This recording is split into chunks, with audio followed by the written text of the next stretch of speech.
Welcome back, mga kaaldab. Ito na naman po ang inyong lingkod, si Mr. Destiny. At magbibigay po tayo ng pinakamainit na update po ngayon sa social media. Ito yung pinaka-latest, mga kaaldab, na update po natin. Dapat kahapon pa po ito. Kaya nga sabi ko sa inyo, pasensya na. Dahil, kumbaga, hindi natin dapat na update natin yan. Nakaligtaan po natin dahil sobrang busy nga po tayo. Ibig kong sabihin, iba na nga po talaga panahon ngayon. Medyo, kita nyo naman yung mga update natin. Bihira na po tayo mag-upload. Di po ba? Medyo nagpapagaling pa po tayo. Kaya ang sabi ko sa inyo, mga kaaldab, relax lang po kayo. Maging matatag, maging kampante. Naalala nyo po ba ito na biglang nag-live si Main Mendoza? At saan nga po ba siya nag-live? Walang iba kundi sa kanyang Facebook page. Grabe, di po ba? Medyo nagulantang ang buong mundo, ang buo dahil sa nagawang mag-live ni Mengay. Grabe yung sumuporta, nanood, hindi mo ine-expect na may mga bagay-bagay na ganito.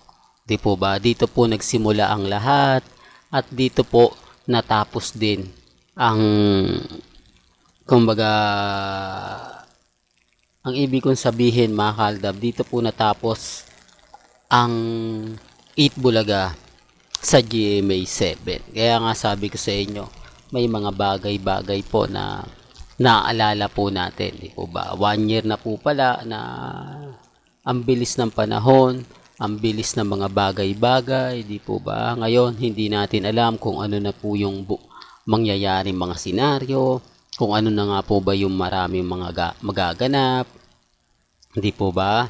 At dito nga po sa bagong tahanan ng Eat Bulaga sa TV5, marami daw pong aabangan. Pero kita nyo naman na parang hindi naman siya masasabi natin na ganito katindi. Hindi naman natin masasabi na kumbaga nag-alagwa, pero pumabor nga po ba kay Main Mendoza ang paglipat sa TV5? Well, kayo po magsasalita niyan. Kayo po magre-react niyan kasi ang sa akin po, kung ano lang naman po yung mga latest, kung ano lang naman po yung mga update, yan lang nang ibabato ko sa inyo. Kay Miles pumabor dahil may show po si Miles, di po ba? Sa TV5. Ganun din daw po si Mengay.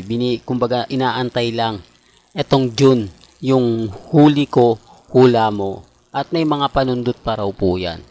Kaya nga sabi ko sa inyo, si Mengay po ngayon muna ang magiging reyna ng TV5 dahil kumbaga nawala muna si Maha. Ayan sa base lang naman po sa mga nakukuha nating impormasyon. Medyo matipid ang TV5.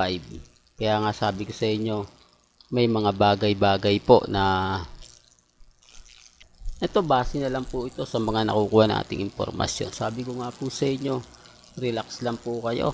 Hindi po ba? Kaya nga po kapag dumating yung point o yung time na marami ang nag-aabang, marami ang kumbaga magsasabi ng mga ganito ganyan, wag po kayong basta-basta maniniwala. Pupunta lang naman po kayo dito sa channel ni Mr. Destiny. At pag nandito naman po kayo, lahat naman po ng mga gusto nyo pong marinig, mapanood, yan naman po yung lagi nating pinagtutuunan pansin. Bagamat maraming issue, na kayso ganito, kayso ganon, hayaan nyo lang po.